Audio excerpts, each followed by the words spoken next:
नमस्कार। मैं रविंद्र कुमार आर के स्टडी में आप सबका स्वागत करता हूं।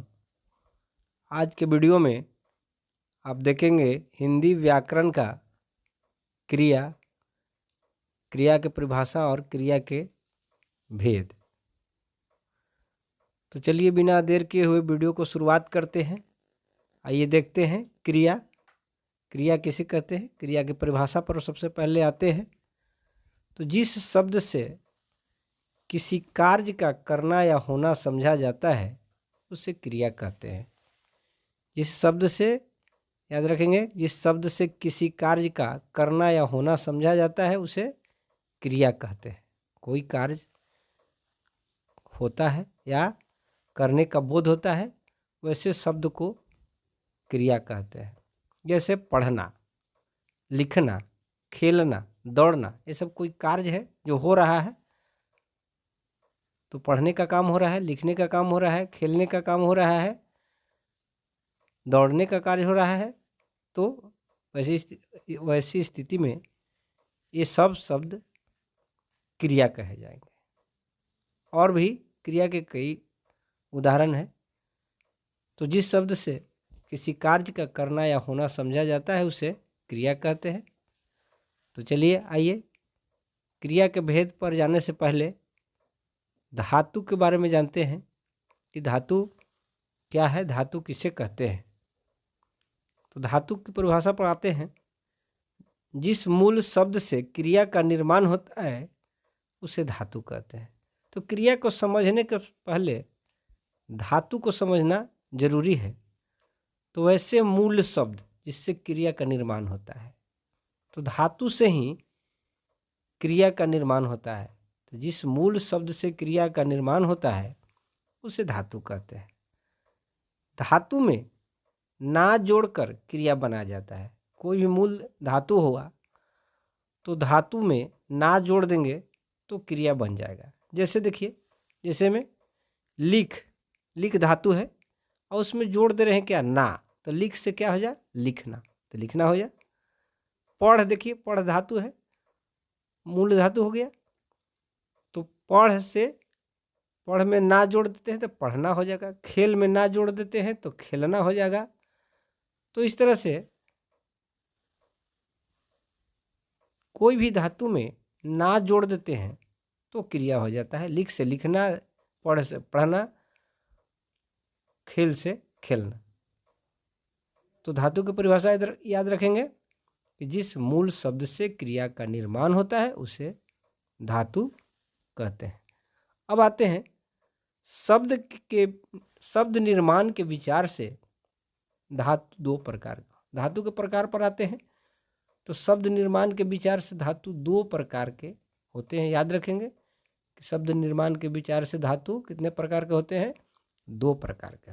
पहला मूल धातु और दूसरा यौगिक धातु।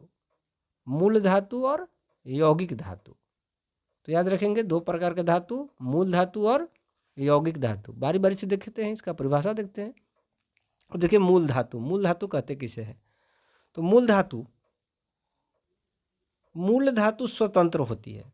मूल धातु क्या होता है, स्वतंत्र होता है। मूल धातु स्वतंत्र होती है तथा किसी अन्य शब्द पर आश्रित नहीं होता है। मूल धातु अपने आप में स्वतंत्र होता है, किसी अन्य शब्द पर इसका आश्रय नहीं होता है।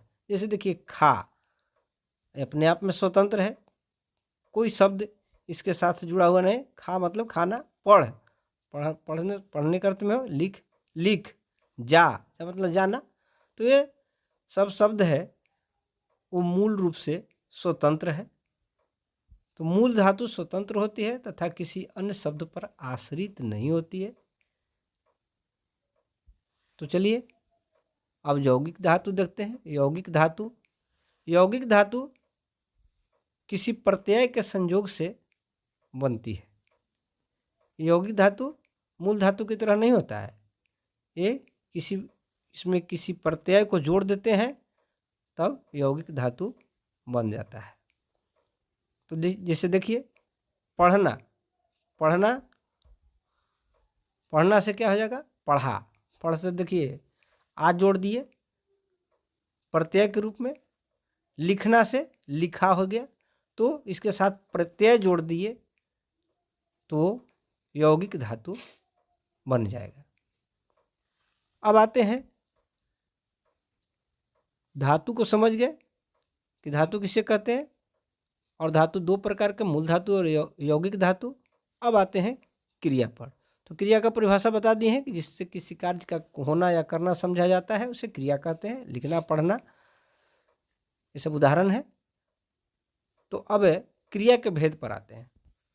क्रिया के भेद तो सामान्य रूप से कर्म, जाति तथा रचना के आधार पर क्रिया के दो भेद हैं।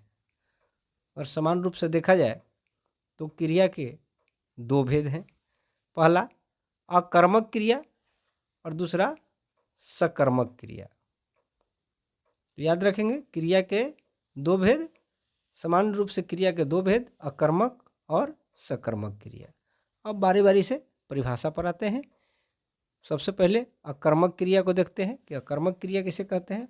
अकर्मक, इसमें कहने का मतलब कि इसमें कर्म नहीं होगा। जिस क्रिया में कर्ता का फल, जिस क्रिया के कार्य का फल कर्ता पर पड़ता है, अर्थात इसमें कर्ता का प्रधानता होगा, इसमें कर्म की प्रधानता नहीं होगी, उसे अकर्मक क्रिया कहते हैं। जिस क्रिया के कार्य का फल कर्ता पर पड़ता है उसे अकर्मक क्रिया कहा जाता है। जैसे मैं खाता हूँ, देखिए मैं क्या है, कर्ता है और यही प्रधान है, खाना क्या है, क्रिया हो गया। तो इसमें क्रिया के साथ कर्ता की प्रधानता है, न कि इसमें कर्म है।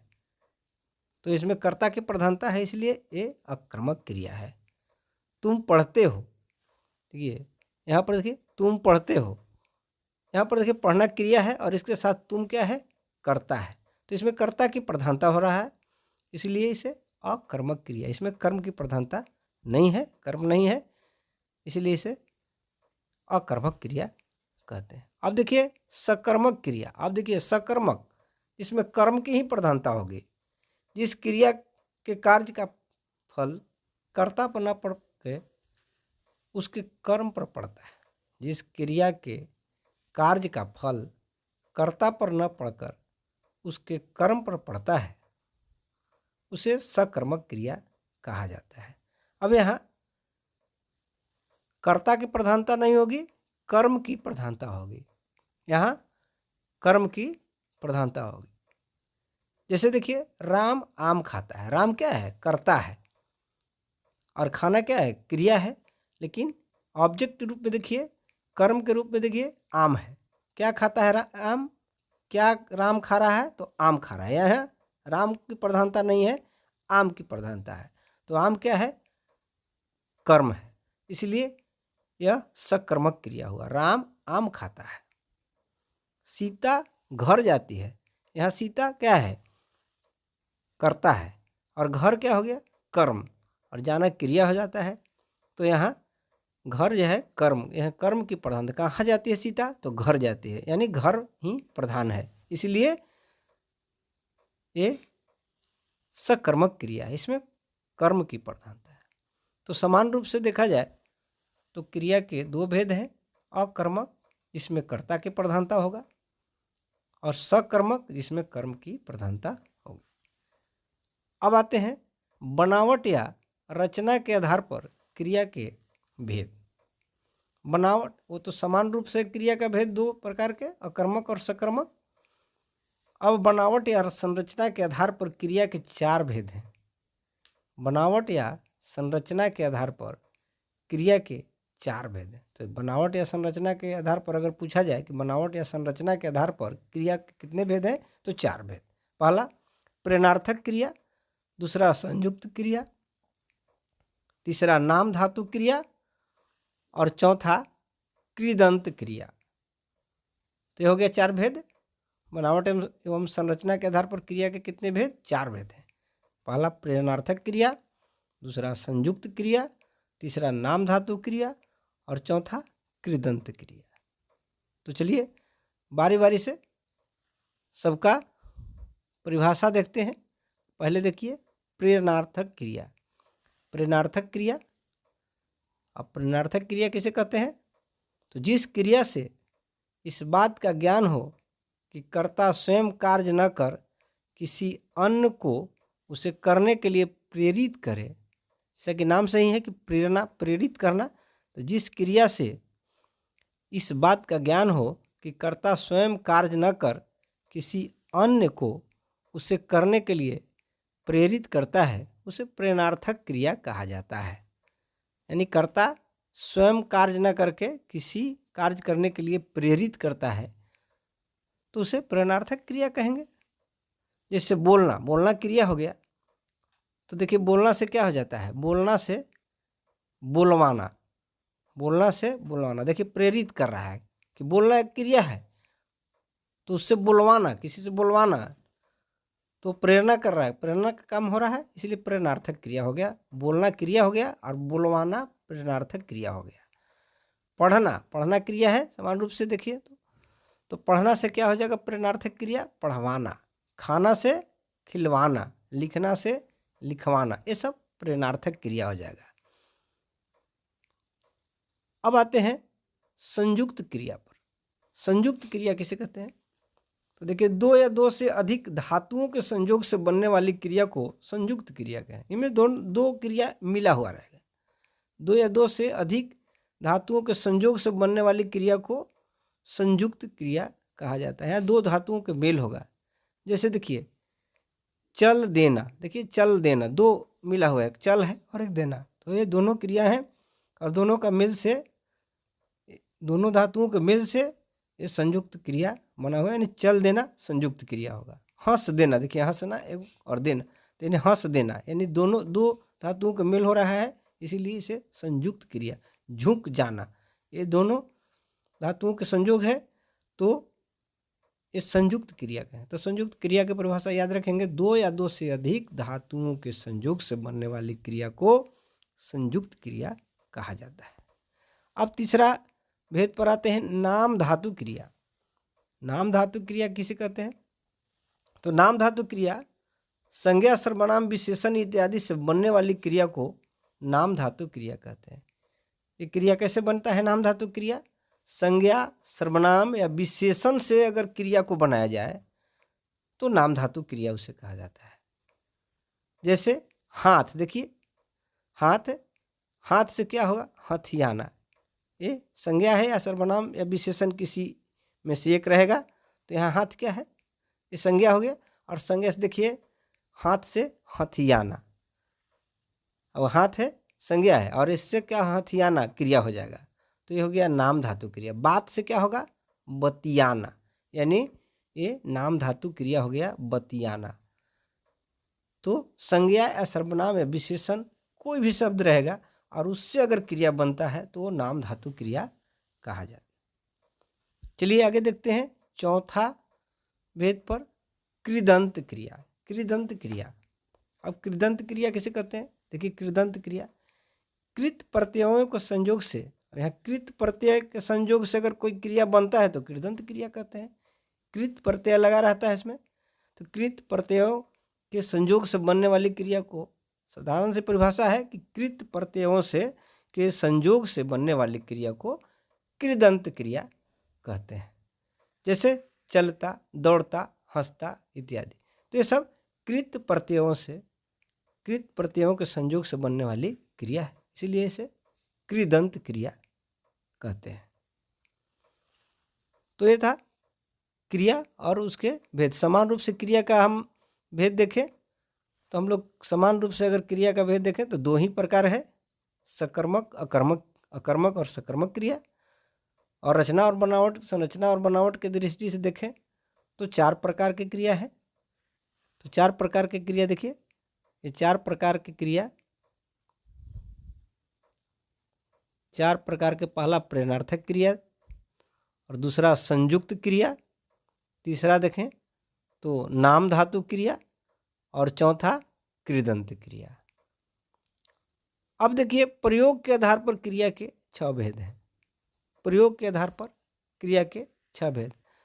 तो वही पहला जो सामान्य रूप से क्रिया के भेद और बनावट और संरचना की दृष्टि से अगर देखा जाए तो 4 भेद ज़्यादा महत्वपूर्ण है, लेकिन इससे भी याद रखेंगे कि प्रयोग के आधार पर क्रिया के 6 भेद हैं। पहला सहायक क्रिया, दूसरा पूर्णकालिक क्रिया, सजातीय क्रिया, विधि क्रिया, अपूर्ण क्रिया और द्विकर्मक क्रिया। तो ये सब प्रयोग के आधार पर क्रिया के 6 भेद हैं। सहायक क्रिया, पूर्णकालिक क्रिया, सजातीय क्रिया, विधि क्रिया, अपूर्ण क्रिया और द्विकर्मक क्रिया। तो ये था क्रिया और उसके भेद। तो एक बार फिर दोहरा देते हैं। सबसे पहले क्रिया किसे कहते हैं? तो क्रिया किसी कार्य को करना या होना या करना समझा क्रिया कहते हैं। और क्रिया समान रूप से 2 प्रकार के होते हैं, 2 भेद होते हैं, सकर्मक और अकर्मक। और संरचना एवं बनावट की दृष्टि से देखा जाए तो 4 प्रकार के होंगे।